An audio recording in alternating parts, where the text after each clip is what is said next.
day everyone! Happy New Year! Mga ngayon ay nalalapit na naman ang bagong taon.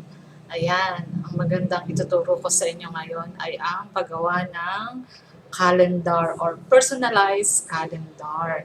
Yan ay isa sa pinapalitan syempre tuwing bagong taon, bagong calendar. Pwede natin itong gawing business. Pwede natin gawin itong giveaways para sa ating mga friends and relatives. Pwede natin lagyan ng pictures or pwede rin namang lagyan ng company. Dahil ang mga company ngayon ay yan ang isa sa binibigay na giveaways para sa kanilang mga customers. So, pwede natin yung gawin. At pwede rin naman nating ipaprint yan at ipamigay. Ayan. So, napakadali lang naman gawin yung personalized na calendar. Ayan. Sundan nyo lamang ang aking video. Huwag niyong kalimutang mag-subscribe. Thank you!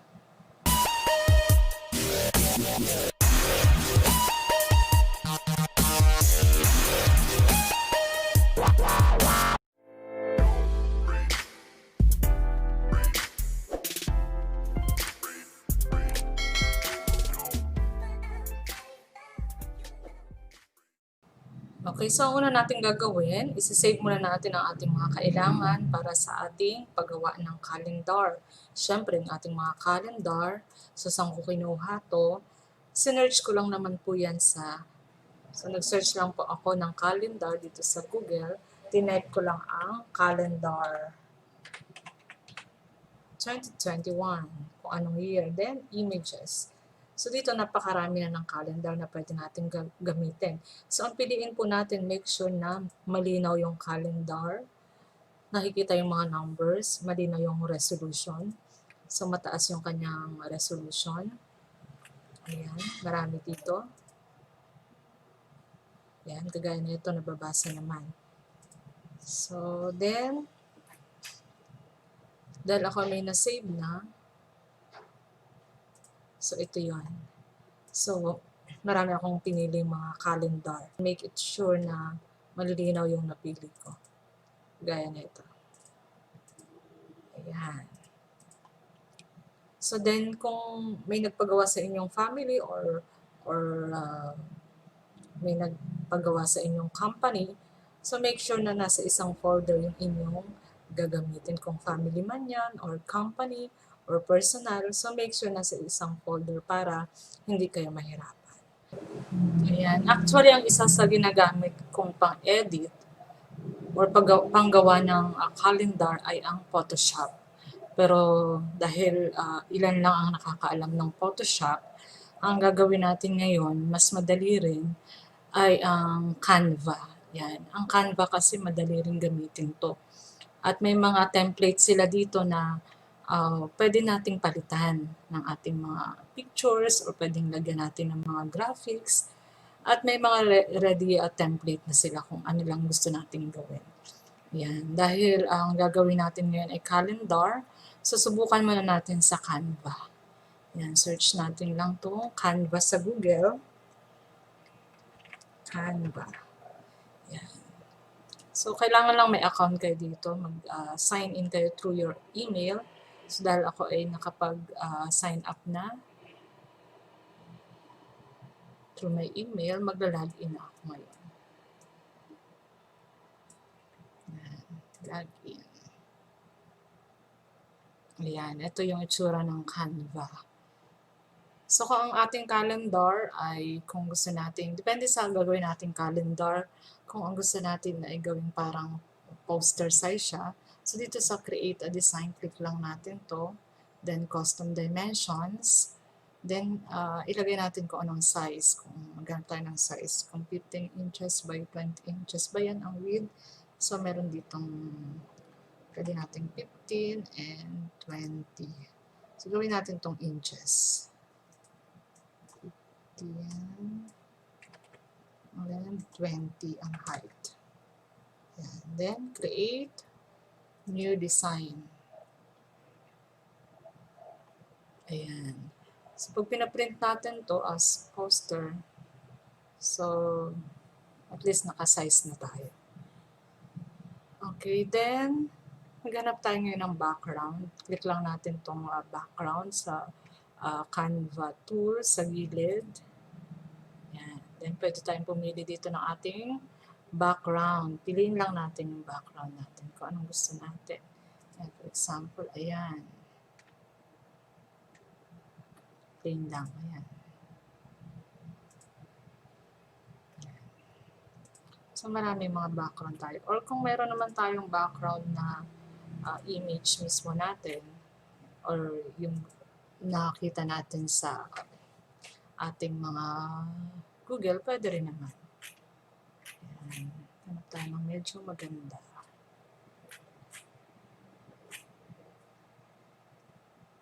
Siguro pwede na to. Then,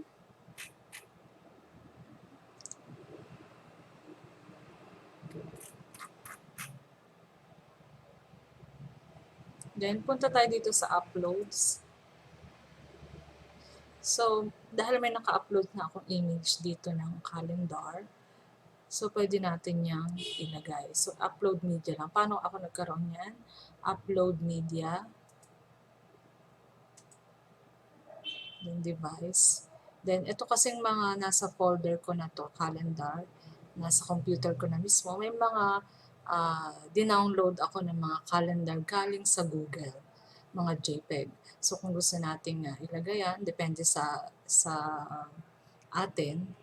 So, pwede natin itong piliin. Yan, meron na ako niyan. So, yan, pwede natin siya dito ilagay.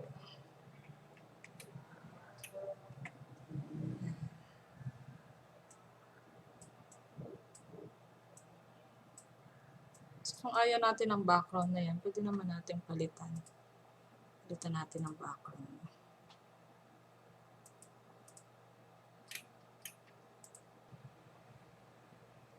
Ayan.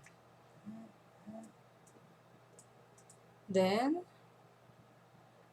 2021 yan. So, then, lagyan na natin yung family natin. For example, ito yung family. So, ilagay natin dito sa taas.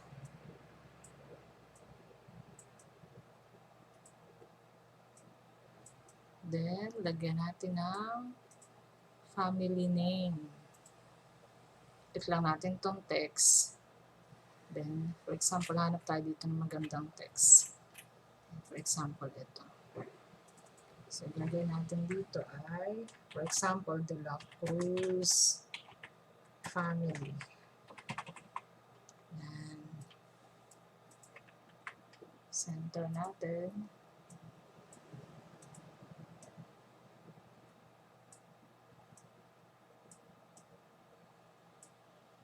At kung gusto naman natin yan, delete lang natin dun sa baba.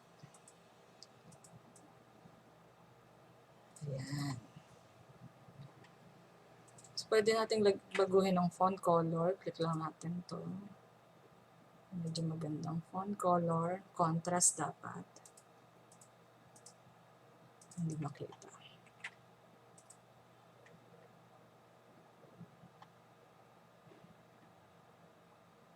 Pwede rin natin gawin blue. Ayan. De La Cruz. Pwede.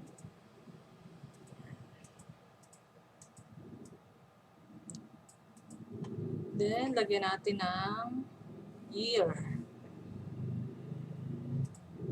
Example, ito gawin natin 2021.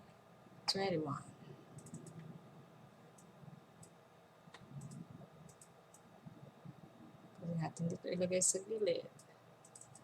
Then, gawin natin white.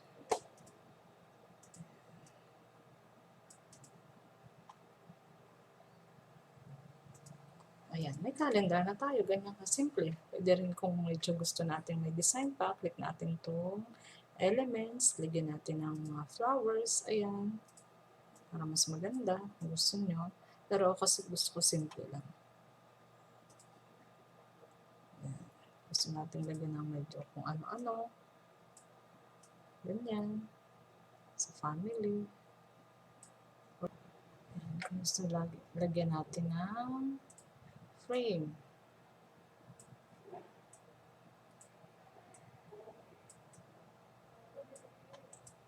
Then, send natin. Right-click, then send to background.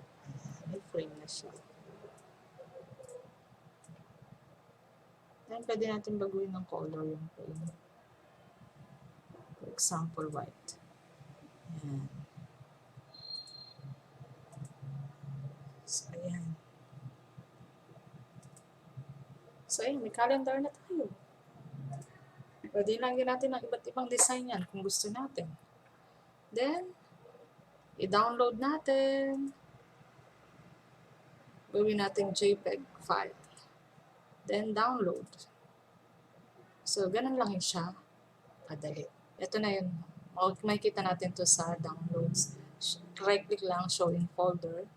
So, ito na yung De La Cruz family. Nakikita natin siya sa downloads. So, pwede na agad natin siyang ipaprint. Ganun lang siya kadali. So, kung gusto natin iba't ibang design, so maglagay lang tayo ng mga design. So, sa Canva, medyo madali lang siya. Pero kung sa Photoshop at sanay tayong gumamit ng mga tools doon, mas madali syempre doon. Ayan. So, ganun lang siya kadali. Pwede rin namang company kung gusto nating company. For example, mag-sample tayo dito sa next ad page. Yan. So, kung company naman ang gagawin natin, kung gusto natin palitan ng background, may nagpagawa sa atin ng company. Depende kung anong color ng company. Ayan. Then, upload tayo ng logo ng company. Upload media, device. Ayan. For example, ito yung company natin. Then, click lang natin to. So, example yan yung company. Then, lagyan natin ng ibang calendar. Example ito.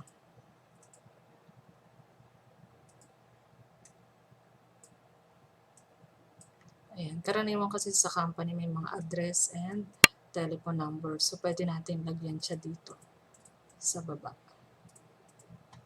Ayan.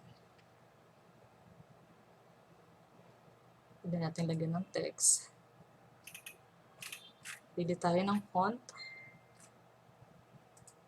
Example, ayan. Pangarap mapunta ibang bansa. Ayan. Telephone number.